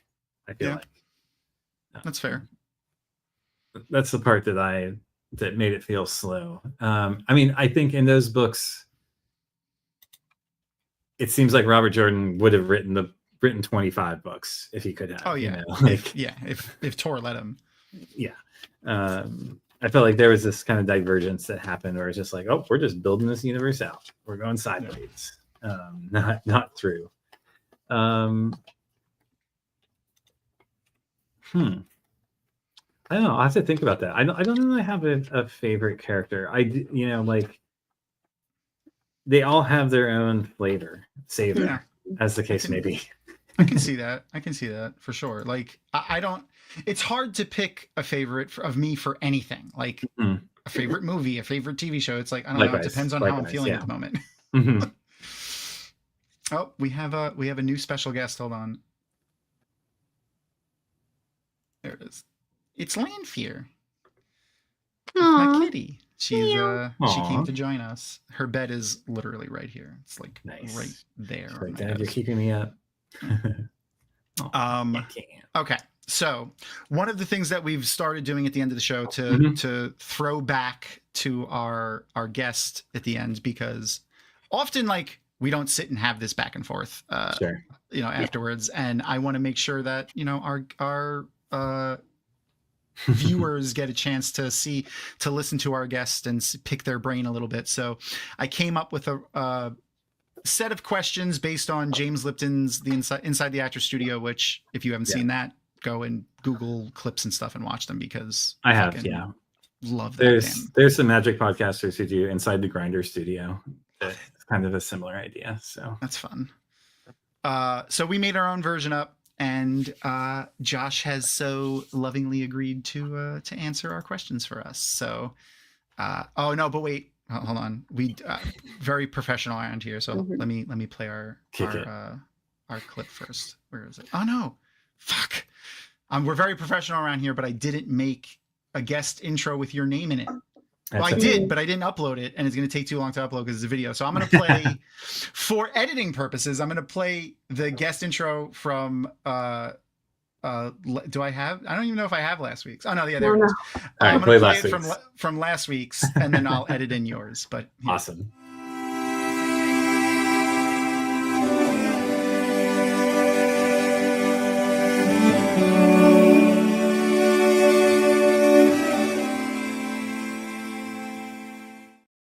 You could pretend to be Darren. I He can be anyone you Darren. want.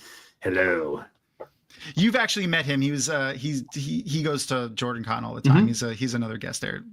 Awesome dude. We love him. I love him. I'm sure other people are fond of him too, though. Okay, so Josh, Yes, not Darren. Tom.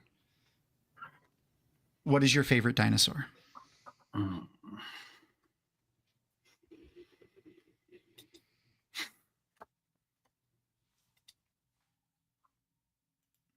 It's a really good question. Yeah. And again, like we just talked about, favorites being a tough thing to pick. It could just be the first one that pops in your head. It's a really hard one. Diplodocus, whatever it is. Diplodocus. Diplodocus, yeah. It's a good one. Which one is that? He has a really long. He has a really one of long the ones neck. with the That's long also necks. my. Long neck, yeah. That's my son's favorite. Yeah. Diplodocus. Diplodocus, yes. But he also loves giraffes, and so. Is that the one that the guy that was originally, they called it the Brontosaurus, but then that guy made it up? Okay. Yeah. So this is the real. That's the real. This is the real one. That's Okay. right. Okay. Yeah. Cool. All right, we're gonna ask you to pick another favorite. Okay. What is your favorite word?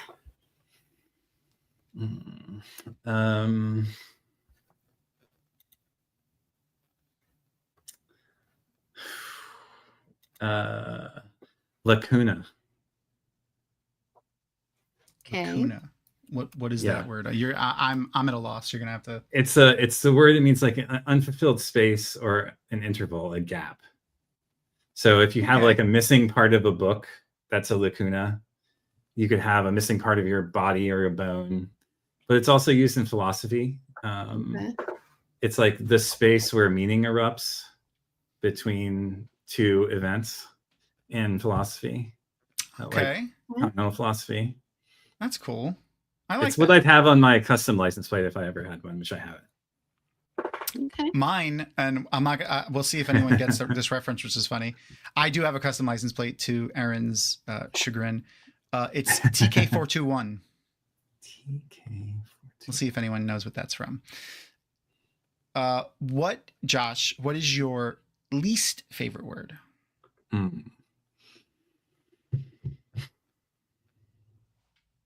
Oh, she's fucking off. Goodbye. Oh, she sees something out the window. She's hunting. Oh, she's hunting. Yeah, she's looking out. She's went right to the window. Word. Her ears are back and everything. Boring. Okay, Something that's like fair. That. Yeah. You don't like to be in it. You don't like to be the subject of it or being called that. So yeah. I just feel like boring is such a cop out. It's like if a kid says they're bored, like go find your. We have what's called the board here. You should make one of those with your son. Okay. And it's like a list of about 200 things, and every time someone says they're bored, you have to go add 10 more. Go get. Okay. And then pick one to do. I like that. I like that, especially for summertime. Yes, it's super good in summertime. All right. Noman Garden got it. Glenn was right after him. Is that a stormtrooper designation? It is a stormtrooper designation. Okay. But Noman Garden got the scene. He knows what it is. It's is that the tapping the radio scene? It's from A New Hope. It's the stormtrooper designation that when Han Solo is wearing the stormtrooper thing, and they call over the radio, TK421, why aren't you at your post? TK421, report. And then he says the radio was broken. And how are you? We're fine here now. Right. I love that scene. Anyway. I'm thinking of the scene, I guess it was in Mando, where they're like tapping on their... Oh, yeah. Communicating with the clicks or whatever over the radio. Yeah. All right. So what is an everyday sound that you love? Everyday sound that I love. Any kind of like low frequency oscillation, really. Like the hum of like a large vehicle driving by. Mm-hmm. Any kind of bass hum. Okay. So you like house music, I'm thinking. I like electronic music. I mean, I like bass music. But okay. Yeah. There's a tiny frog on my window, which is crazy because I live on a second. My room is on the second floor, but hold on. Is it a tree frog? Or is it a cube? I'm guessing. But here you go. She's literally. Look at her. Nice. She's up on the window trying to get this frog through the window. She would have been very helpful when the chipmunk got in my house, Tom. There she is. Yeah. Okay. Well, yeah, chipmunk in the house. Damn. I had one for about 3 hours. It was awful. I bet. Named him Alvin. He wouldn't leave. He wouldn't. He would get to the door and run back in. I would have loved to have a chipmunk in the house. They're so cute. Though the cats would definitely have. I don't know how they would. I don't know how they would react. The Luna used to, like, with bugs and stuff, he would play with them. Mm-hmm. Yeah, that was. And he wouldn't kill them. Like, when he hurt them enough that they couldn't do anything anymore, he would just sit there and be batting them on the floor, but he wouldn't eat them. And Luther's scared of everything, so I feel like he'd run away. Anyway, is there a sound that you dislike to hear? Like mouth sounds, like slurping and kind of, I don't even know, like lip machinations when they're like really up close. Like my son is like sitting in my lap and he's like moving his mouth. It can be really fucking annoying. Oh yeah. Not like misophonia bad, but yeah, it can be pretty annoying.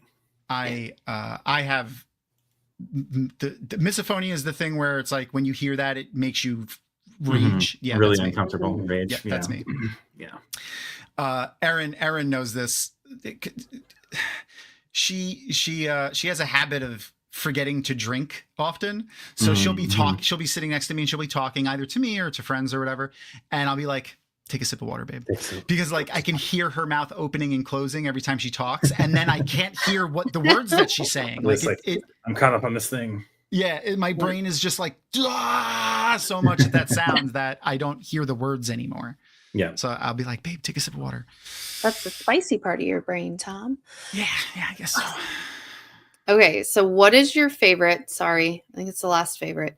What is your favorite sci-fi or fantasy curse word replacement, or just your favorite curse word? Maybe both.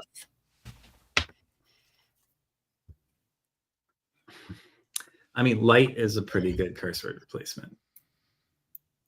Like light. Light. Yeah. Yeah, that's a good one. I feel like there's some other good Wheel of Time ones I'm not thinking about either. Goat kissing. Yeah. I like goat kissing. Good kisser. Yeah. Oh, peace is another good exclamation. Like light is an exclamation. Light. Or peace. Right. I love that it's the Borderlanders that use peace as their exclamation. Mhm. That's another fun little thing that Robert Jordan did. Okay, for this next part, it's going to be about Andor specifically. Okay. So the show Andor The could show. be season 1, season 2. Oh no, first actually no, we'll do that. Yeah, sorry. Who would make the best roommate from Andor, the TV show?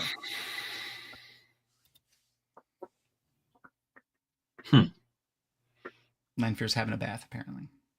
You're on camera, girl, just so you know. Look at that thing.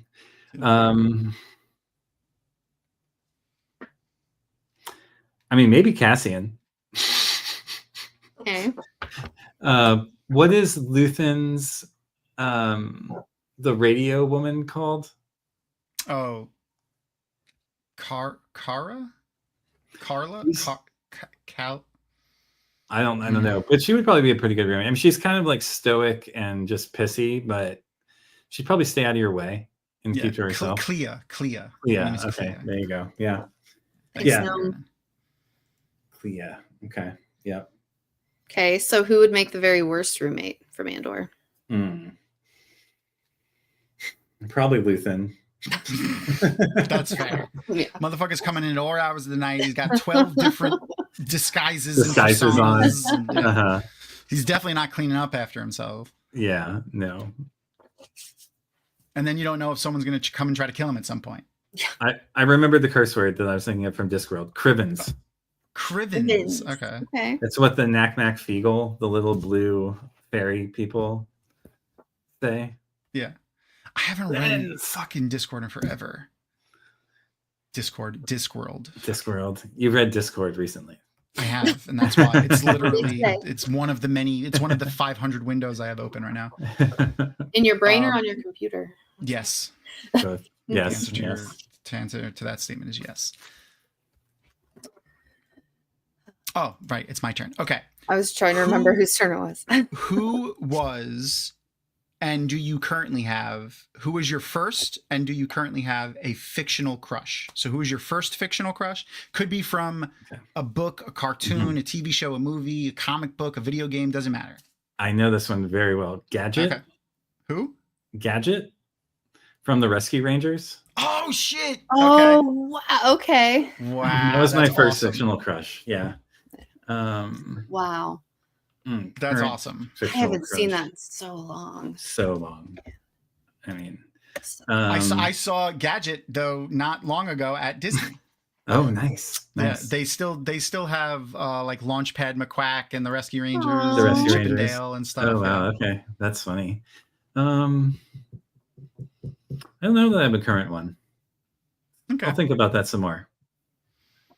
Um, First one comes right to mind though. Yeah, that's good. All right, that's why I added the. Do you remember your first? Because like a current one, you know, not it's really, harder. But yeah, that's harder. But especially because the way you take in media as an adult is so different. Than So different. Yeah. Yeah. Even if you still watch Rescue Rangers, you're looking at hidden meetings and like oh, I wonder like. What the... All right. Oh no, you're up. Sorry. Yeah. So if you could have any sort of job or vocation or align with like any entity in fiction, what would it be? Oh,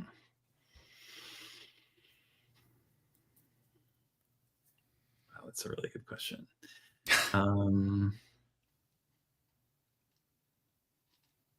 I'd probably be a Blade Runner. Ooh, okay. That's cool. Would you be a replicant? Or like, would you be okay if you were a replicant?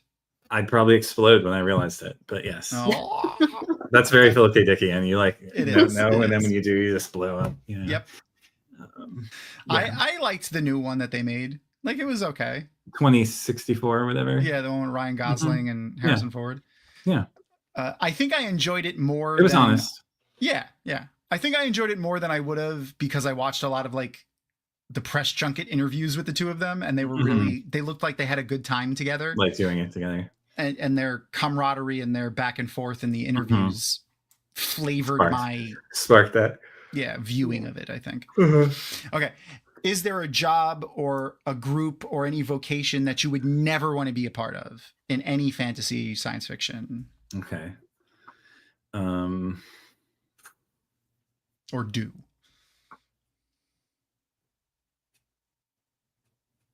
I would not want to work for the Harkonnens. Oh, a little Dune reference there. Okay. Yeah. The Harkonnens oh man, I'm trying to think of like, I mean, they're kind of like the Empire They're like the Empire. Yeah. But Yeah. you're worse. Yeah, definitely worse. Definitely worse. They're, it's hard to explain. They're like if a barbarian horde were also really smart and knew how to use tech. Mm-hmm. Yeah. Yeah. Like high tech. They're incredibly ruthless, horrible. They're okay with, they favor slavery. Like they're bad. They're Just all bad. Barbarian horde, but also like hedonist and just brutalist hedonist barbarian horde. Yeah, everything is nothing is sacred. Nothing is sacred, and nothing is done like middle of the road. It's right. Just extreme. Dialed up to 11. Everything, no matter what it is, no matter where you are. Okay. Oh no, you got to do the last one. This is probably our deepest question. Okay. Is there any portrayal of the afterlife from any realm of fiction, video games, books, movies, TV, any of it that you wish could be true?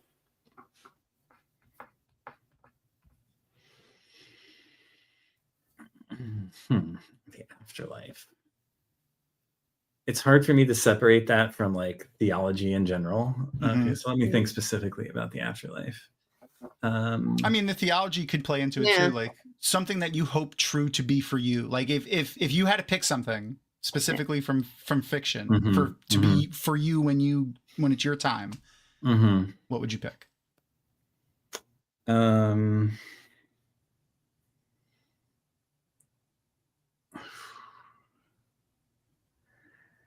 I mean, as the agnostic materialist that I am, the idea of like death and the rat death in Discworld has always really spoken to me. Okay. This like tunnel of light, kind of where you where there are these like anthropomorphic, very human beings that kind of like sit on the edge. I feel like Sandman has a bit of this in it too. The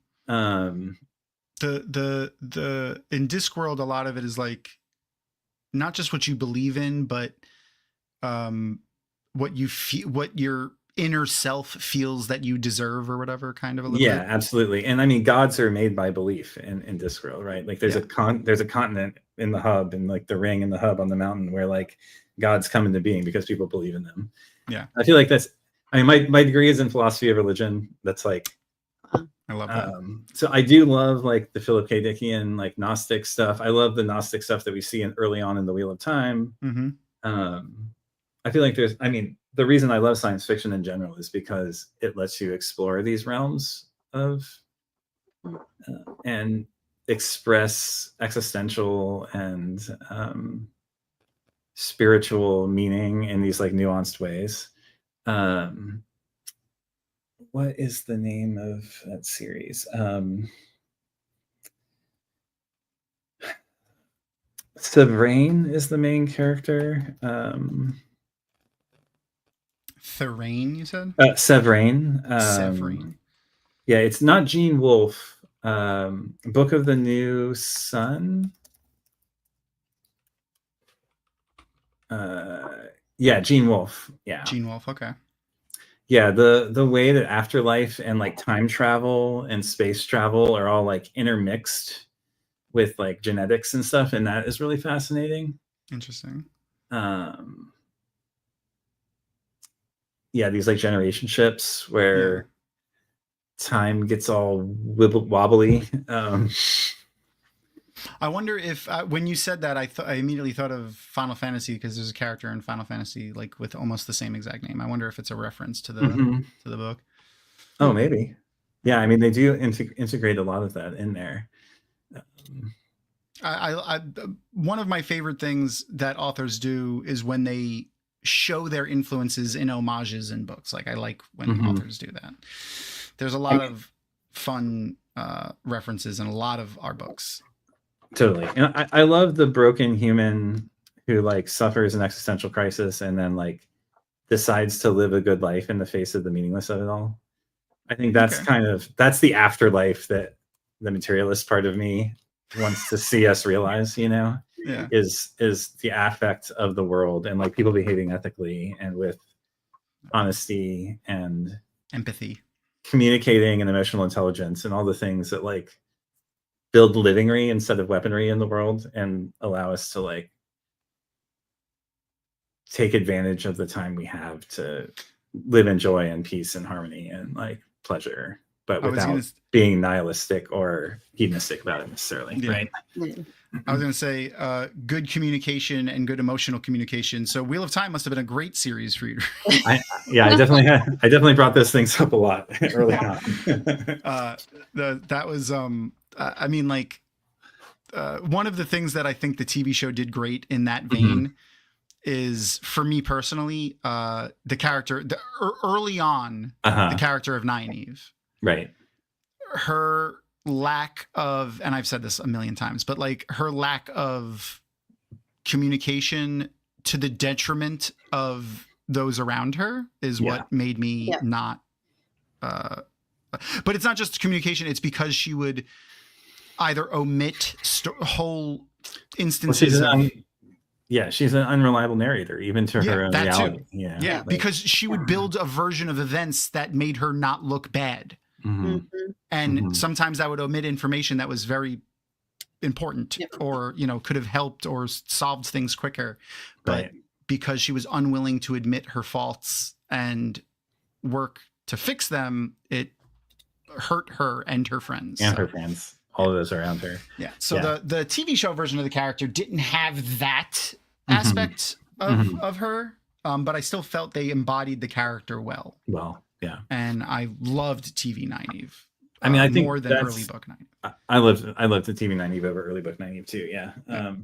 I do look forward to being able to talk more about like the teleology and the theology and the metaphysics of the Wheel of Time. Like I feel like there's so much stuff that gets brought up early on that kind of gets left to the wayside around the slog, the quote unquote slog, and then we get more into the like political and social aspects. I mean, and then, you know, the last 3 books, I feel like so many things have to be left on the table in order to close it all up. You know? Yeah.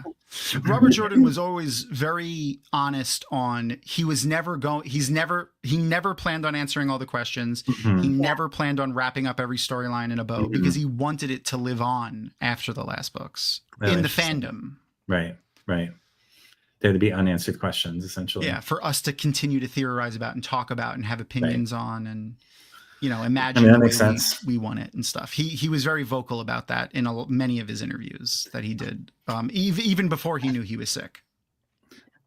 So, I mean, one thing about Andor, I'll say, just along those lines, is it didn't have many, like the 9 main sequence films have a lot of scenes where it's sort of like the same archetype, the same, even like, you know, story beats, father, son, these like very like rote archetypal scenes that are kind of a part of the Star Wars lore and its format. It's very much the hero's journey and then parts of the hero's journey over and over again. Like it's not where it's like the like father chopping off the hand. I don't know, like so many of those things got repeated where Andor really didn't rely on any of that stuff. It was really much its own thing, like you said, in its own right. And that was one of the things that really did draw me into it early on, was like, oh, this is like its own independent thing. It's not using those tropes to like make the nods to the fan base to bring them in. And I realize in the main sequence films, they had to do a lot of that to like meet people's expectations. They could have, I'm sure they workshop. I think you and Tom and I, you and I have talked about this, but that they workshopped much of that stuff, and the feedback that they got made them make some of these decisions, right? That maybe could have gone differently if they tried to play it safe with a lot of it. Yeah, in like an unfortunate kind of way. Yeah. They basically just remade the original trilogy. Right, with like slightly different machinations of the scene, right, with different characters in different places. The story beats are very similar. I enjoyed them. I did too. I like the characters. I like the new bits of lore that we got, and the lightsaber combat was cool, and seeing some of the like the characters or groups or whatever from like the original trilogy or cartoons or whatever, seeing how stories played out, because this is in the future, so like in the future from the old stuff, obviously. So like seeing those characters come back and what they've done and how they've been and like things like that was cool. My issues with it was just the disjointedness of Disney as a studio fucking with the creatives. Let the creatives do their shit. They fire J.J. Abrams. They hire Rian Johnson. They fire Rian Johnson. They rehire J.J. Abrams. Like they doomed it from the start with that. Like just let J.J. Abrams cook. If he was just able to just do what he wanted. Yeah, whether or not you like J.J. Abrams or not. So I love J.J. Abrams. Like Fringe is probably, if I had to pick a TV show that is my favorite TV show the last 20 years, I would say Fringe. Like, absolutely. I think that show pushed so many boundaries, and the storytelling was fucking amazing. He really nailed it with that show. I mean, I loved Alias and I loved Lost also, but Fringe really just it just hit that perfect edge of like science fiction for me. Yeah. And John Noble, who plays the old Joshua guy. Jackson's dad in it. Yeah, he's great. I love him. He is great. Yeah, the acting in that show is amazing.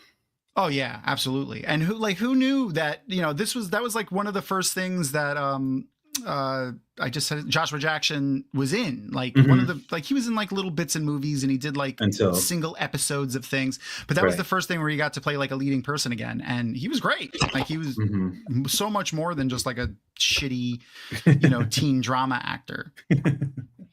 Yeah, that was such a great show. For those of you who haven't watched that, I recommend it for sure. Oh yeah, absolutely. But no matter how you feel about J.J. Abrams, like having one cohesive story told by one storyteller is like would have been preferable to this disjointed back and forth that the story went with Rian Johnson trying to like showrunners in the middle, basically. Yeah, basically. And both having two very different views on what they want to do with it, and both of them trying to execute it, and getting in turn getting a bad, like not fully formed story. In the end. Right. I like Rey. I love Daisy Ridley. I'm glad she's coming back. I liked Rey as a character. And I hope that's the new Jedi Order movies that they're making, is they're going to focus on Rey. Focus on her. Yeah. Okay. Cool. So I'm excited. And she came out on stage at this last Star Wars celebration, and that's when they announced that that she was doing it, and they showed the new official Star Wars timeline that they're building off of, which I have right here. This is actually an image from the stage at Star Wars Celebration. So there's the Dawn of the Jedi on the left, and the new Jedi Order on the right, and then in between is all the stuff that we've seen already, except for those of you who have played Knights of the Old Republic or the Star Wars The Old Republic MMO, you'll see the Old Republic is the second thing there, and the symbol is also the symbol from those video games of the Old Republic. So cool. Very excited about that. And also Glenn actually shared with me earlier today a galactic map that is official. Oh, whoa. And in the center of it is Tython, which is the homeworld of the Jedi Order, like where the Jedi Order first started in the Old Republic canon from the video games, the Old Republic. So the fact that they included Tython on the map makes me very excited. if you don't know the lore of the Old Republic, just go look up a couple of things. Like, there's some great books that they wrote in it that are considered legends right now, but hopefully they bring those back into the canon, because some great villains in that too. You thought Darth Vader was evil and also really cool? Go look at Darth Malgus. Also, this is really fun. Okay, so if you look up, there's a, you know what? Fuck it, because I don't think we're gonna get content violated for showing an old. No, it's 4 minutes long. I just looked at it. We're not gonna watch that right now. Look up. I think it's called Defiance. Is the name of the cinematic. But if you look up like Old Republic cinematic, you should see it. It's a group of the evil characters attacking the Jedi Temple on Coruscant. So it's pretty obvious what you're looking for when you look it up. There's a scene in it though, in that cinematic, that is beat for beat. Thor: The Dark World, Thor 2, they took that scene and copied it in that movie. Interesting. Almost beat for beat. And I actually got to talk to one of the developers of Star Wars: The Old Republic, and that was the question I asked him. I was like, "Hey, did you ever see Thor: Dark World?" And he immediately started hysterical laughing. And he's like, "Are you talking about that scene with the thing from and with the cinematic?" I'm like, "Yeah." He's like, "Yeah, when we yay, what's up, Ryan?" Hey, Ryan. It's my felt brother. And he's like, yeah, we all went when a new Marvel movie came out, when we were still like heavy developing the game, we would all go as like a office to the movies. And when we were watching the movie, we all just kind of stopped and looked at each other when that scene happened. And we were like, the fuck?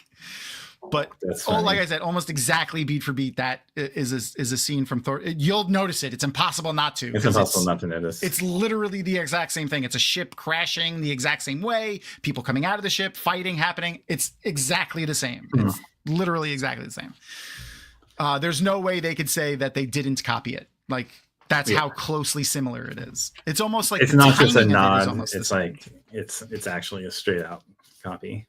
Yeah, like just copied it and like reskinned some of the stuff. I could see that because the timing even lines up. If you play them both at the same time, where like the scenes start in the things, they line up. The timing actually lines up too, which is crazy. But anyway, well, I'll leave everyone with one last recommendation, which is, if you've never seen it, there's a short film called "They Are Made Out of Meat." Okay, I like it already. You can look it up on YouTube. It's based on a short story. It's by Terry Bisson. It's a short story. The short story is also really amazing, but the film, it's on YouTube. It's 7 minutes and 25 seconds long. It's well worth checking out. Oh, that's wonderful. It will make your night. To help, just to push that along, the tagline that comes up for it is, "I'm not asking you, I'm telling you. These creatures are the only sentient race in this sector, and they're made of meat." Made out of meat. And the timing and the actors, it's fucking amazing. Yeah, that's fucking. And read the short story too. It's not very long. It's like a 1-page short story that it's based on. Really good. Awesome. Okay. Thanks for having me on. This has been fun. Absolutely. Just to remind everybody, Way of the Leaf will be doing what was it, chapters 7 through 10, you said? I think 7 through 10, 7 through 11. I don't have my book right here, I'd tell you, but yeah, that's all right. I mean, just go and watch at 7 o'clock. 7 o'clock. 7 o'clock Pacific, 10 o'clock Pacific, Eastern, 10 o'clock Eastern. Okay. Yep. The link for the Way of the Leaf YouTube channel is in the description of this video, so you can easily find it. Not quite to the last battle yet, but definitely come join us for that once we get to it. Oh yeah, I mean, I feel like that's going to be weeks of that. But... Oh yeah, I was going to say that's going to go on for a little while. That chapter is going to span multiple episodes of your show for sure. Absolutely, yeah. Don't try to fit it all in one. This is a message for Ryan if you're listening. Ryan, don't even try to fill it all in one episode. Like, give it its due, because it's definitely worth it. Fun fact, which isn't a spoiler, it's like close to or just over 9 hours in the audiobook. Holy shit. Just that chapter. Well, okay. Yeah. Anyway, I love you. Awesome nerds. Love you too. Thank you. And I love you, Josh and Crystal. And I'm Crystal, so thank you. happy that I got to see your faces tonight. Yeah, likewise. Thanks for inviting me. All right. Say goodnight, Crystal. Good night, Crystal.